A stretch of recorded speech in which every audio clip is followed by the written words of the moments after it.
Hello student, welcome back to the channel. आज हम 7 March 2026 की इम्पॉर्टेंट और सेलेक्टेड एमसीक्यूज क्वेश्चन करने वाले हैं।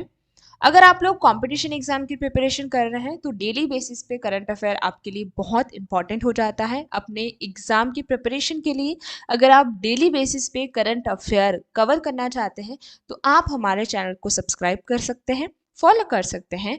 और अगर आपको एक्सप्लेनेशन पसंद आए, एमसीक्यूज पसंद आए और हमारे पढ़ाने का तरीका पसंद आए तो आप वीडियो को लाइक ज़रूर करें। अपने उन फ्रेंड्स के साथ ज़रूर शेयर करना जो आप ही के साथ कंपटीशन एग्जाम की प्रिपरेशन कर रहे हो। तो स्टार्ट करते हैं आज का हमारा लेक्चर। 7 मार्च 2026 की इंपॉर्टेंट करंट अफेयर का फर्स्ट क्वेश्चन हमारा होगा, भारत में आज 7 मार्च कौन सा विशेष दिवस मनाया जा रहा है? Which special day is being celebrated in India today on 7 March 2026? तो आज जो है जन औषधि दिवस मनाया जा रहा है, तो आपका ऑप्शन बी बिल्कुल करेक्ट हो जाएगा। देखते ही क्या है, हर साल 7 मार्च को जेनेरिक दवाओं के प्रति जागरूकता के लिए मनाया जाता है। 2026 की थीम है जन औषधि, सस्ती भी भरोसेमंद भी।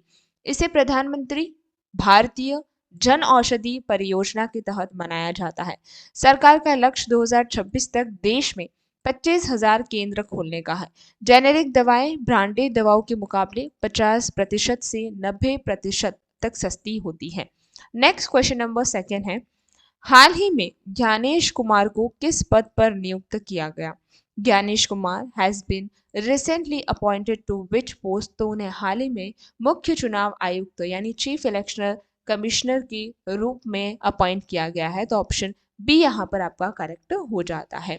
इन्होंने सेवानिवृत्त हुए राजीव कुमार का स्थान लिया है। सेवानिवृत्त का मतलब होता है रिटायर्ड। इनकी नियुक्ति प्रधानमंत्री की अध्यक्षता वाली समिति की सिफारिश पर राष्ट्रपति ने की है।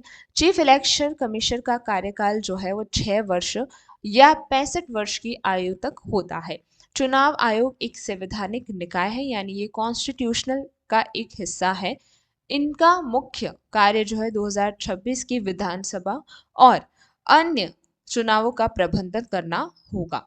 नेक्स्ट क्वेश्चन नंबर थर्ड है, कोलकाता मेट्रो की हुगली नदी के नीचे बनी भारत की पहली अंडर वाटर मेट्रो की गहराई कितनी है? What is the depth of India's first under water metro build under the Hooghly river in the Kolkata? तो उसकी जो हम कह सकते हैं उसकी जो नीचे बनी है उसकी जो गहराई है वो 32 मीटर है। कितनी है? डेप्थ जो है वो 32 मीटर है। तो ऑप्शन बी आपका यहाँ पर करेक्ट हो जाता है। यह नदी के तल से 32 मीटर नीचे बनी सुरंग से गुजरती है। यह मेट्रो हावड़ा मैदान और एस्प्लैंड्स को जोड़ती है। हावड़ा मेट्रो स्टेशन भारत का सबसे गहरा मेट्रो स्टेशन है। 520 मीटर की इस दूरी को ये ट्रेन जो है वो 45 सेकंड में तय करेगी, सिर्फ 45 सेकंड के अंदर। यह तकनीक भारत के बुनियादी ढांचे इंफ्रास्ट्रक्चर के लिए एक मील का पत्थर है। नेक्स्ट क्वेश्चन नंबर 4 यहाँ पर है, मिथेन सेट उपग्रह जिसे हाल ही में लॉन्च किया गया है, उसका मुख्य उद्देश्य क्या है? What is the main objective of recently launched methane set satellite? तो उसका यहाँ पर ऑप्शन बी आपका करेक्ट हो जाएगा। मिथेन गैस उत्सर्जन को ट्रैक करना। क्या है कि ट्रैक मिथेन एमिशन कितना होगा, मिथेन कितना हो रहा है हमारे पूरी वहां पर, वो आपको इसके अंदर बताया जाएगा। देखिए समझते हैं इसे। स्पेस एक्स के फ्लांकन 9 रॉकेट से लॉन्च किया गया है। यह दुनिया का पहला उपग्रह है जो विशेष रूप से मिथेन रिस्वा को मापेगा, यानी कितना मिथेन का एमिशन हो रहा है उसे। मिथेन ग्लोबल वार्मिंग के लिए जिम्मेदार दूसरी सबसे खतरनाक गैस है। यह तेल और गैस कंपनियों द्वारा किए जा रहे प्रदूषण की रियल टाइम रिपोर्ट देगा। इसे एनवायरमेंटल डिफेंस फंड और गूगल के सहयोग से बनाया गया है। नेक्स्ट क्वेश्चन नंबर 5 है, राजस्थान में लखपति दीदी योजना के तहत महिला को मिलने वाली ऋण राशि को बढ़ाकर कितना किया गया है? The loan amounted for the women under the Lakhpati Didi scheme in the Rajasthan has been increased to, तो ये 1.5 लाख तक बढ़ाया गया है। तो ऑप्शन बी यहाँ पर सही हो जाता है। राजस्थान बजट 2026 में इस राशि को 1 लाख से बढ़ाकर 1.5 लाख किया गया है। स्वयं सहायता समूह की महिला की वार्षिक आय 1 लाख से ऊपर करना है। इसके तहत 1,000 महिला को बैंक सखी के रूप से में नियुक्त किया जाएगा। सरकार ने 20 लाख महिला को इस श्रेणी में लाने का लक्ष्य रखा है। यह ग्रामीण अर्थव्यवस्था और महिला सशक्तिकरण के लिए एक बड़ी पहल है। नेक्स्ट क्वेश्चन नंबर 6 यहाँ पर है, साहित्य अकादमी का मुख्यालय भारत की किस शहर में स्थित है? In which city of India is the headquarter of Sahitya Akademi located? तो ये नई दिल्ली के अंदर है, तो ऑप्शन भी आपका यहाँ पर करेक्ट हो जाएगा। यह भारत की सर्वोच्च साहित्यिक संस्था है जिसकी स्थापना 1954 में हुई थी। यह 24 भारतीय भाषाओं में साहित्य को बढ़ावा देती है। वर्तमान में इसके अध्यक्ष जो है वो माधव कौशिक हैं। यह संस्था हर साल भारत की प्रतिष्ठित साहित्यिक अकादमी पुरस्कार देती है। इसका कार्यकाल नई दिल्ली के रविंद्र भवन में स्थित है।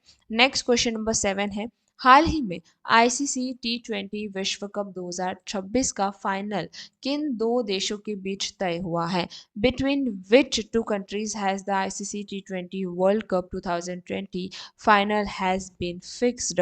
तो ये भारत और न्यूजीलैंड के बीच में हुआ, तो ऑप्शन बी यहाँ पर आपका करेक्ट हो जाएगा। 2026 T20 विश्व कप की मेजबानी भारत और श्रीलंका संयुक्त रूप से कर रहे हैं।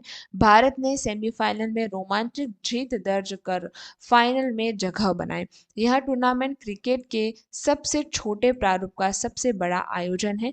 फाइनल मैच का आयोजन भारत के प्रतिष्ठित स्टेडियम जैसे नरेंद्र मोदी स्टेडियम में होना है। न्यूजीलैंड की टीम अपनी बेहतरीन फील्डिंग और निरंतरता के लिए जानी जाती है। नेक्स्ट क्वेश्चन नंबर 8 है, नमो ड्रोन दीदी योजना का मुख्य लाभ क्या है? What is the main benefit of the NaMo drone दीदी स्कीम? तो यहाँ पर आपका ऑप्शन बी जो है बिल्कुल करेक्ट हो जाएगा। कृषि कार्य के लिए महिलाओं को ड्रोन ट्रेनिंग देना, यानी drone training for the agriculture, जो महिलाएं हैं उनको ड्रोन की ट्रेनिंग देना कृषि के लिए। इस योजना के तहत स्वयं सहायता समूह की महिलाओं को ड्रोन पायलट बनाया जा रहा है। इस ड्रोन्स का उपयोग खेतों की कीटनाशकों और उर्वरकों की छिड़ाव के लिए होगा। इससे खेती की लागत कम होगी और समय की बचत होगी। सरकार का लक्ष्य 15,000 महिलाएं समूह को ड्रोन उपलब्धि कराना है। यह योजना ग्रामीण महिलाओं को तकनीकी रूप से सक्षम बनाती है। नेक्स्ट क्वेश्चन नंबर 9 है, बेंगलुरु में आयोजित नेशनल हॉर्टिकल्चर फेयर राष्ट्रीय बागवानी मेला का आयोजक कौन था? वो sorry who is the organiser of the national horticulture fair held in the Bengaluru? तो इसको किसने किया था? Indian institute of horticultural research ने किया था, ऑप्शन बी, यानी भारतीय बागवानी अनुसंधान संस्था ने इसे किया था। देखिए यह मेला हर साल बेंगलुरु में हिसार घाट में आयोजित किया जाता है। 2026 की थीम यहाँ पर थी सस्टेनेबल हॉर्टिकल्चर, यानी सस्टेनेबल बागवानी। इसमें मिट्टी के बिना खेती जैसी नई तकनीकें दिखाई गई कि बिना मिट्टी के हम किस तरीके से खेती कर सकते हैं। यह बागवानी के क्षेत्र में एशिया के सबसे बड़े मेलों में से एक है। इसका उद्देश्य किसानों की आय को दोगुना करने में मदद करना है। नेक्स्ट और लास्ट हमारा सेलेक्टेड क्वेश्चन है आज के करंट अफेयर का, महाराष्ट्र सरकार के वर्ष 2026-27 के लिए कितने करोड़ रुपए का बजट पेश किया है?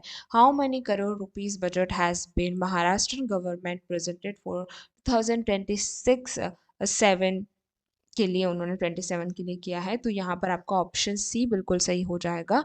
इतने करोड़ यानी 7,69,468 करोड़ रुपए यहाँ पर किए गए हैं बजट के अंदर, है ना। 7,69,467 करोड़ रुपए बजट में पेश किए गए हैं। यह बजट मुख्यमंत्री और वित्त मंत्री द्वारा राज्य विधानसभा में पेश किया गया है। इसमें बुनियादी ढांचे और कृषि क्षेत्र पर विशेष ध्यान दिया गया है। यह महाराष्ट्र के इतिहास के सबसे बड़े बजट में से एक है। बजट में लाडली बहना जैसी कल्याणकारी योजना के लिए भारी आवंटित किया गया है। इसका लक्ष्य महाराष्ट्र को एक ट्रिलियन डॉलर है ना, कितना, 1 ट्रिलियन डॉलर की अर्थव्यवस्था बनाना है। तो यहाँ पर लक्ष्य क्या है गवर्नमेंट का, ये बता रखा है।